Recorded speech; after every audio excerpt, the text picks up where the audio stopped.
أعوذ بالله من الشيطان الرجيم بسم الله الرحمن الرحيم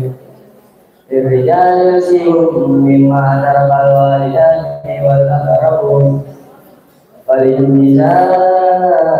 نصيب مما ترك الوالدان والأقربون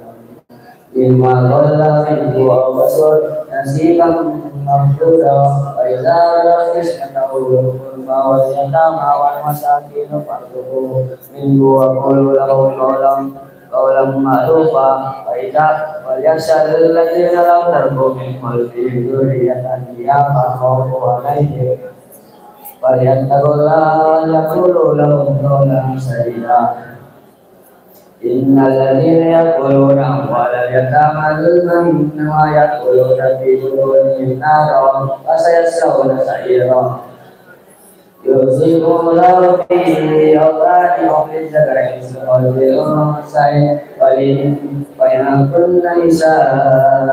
فوق اثنتين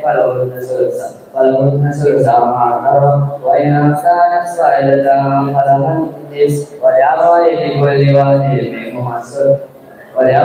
لكل واحد منهما السدس مما ترك إن كان له ولدا فإن لم يكن له ولد وورثه فلأمه الثلث فإن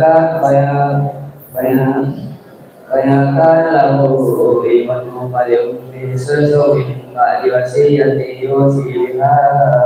أولئك آباؤهم وأبناؤهم لا تدرون أيهم أقرب لكم نفعا فريضة من الله إن الله كان عليما حكيما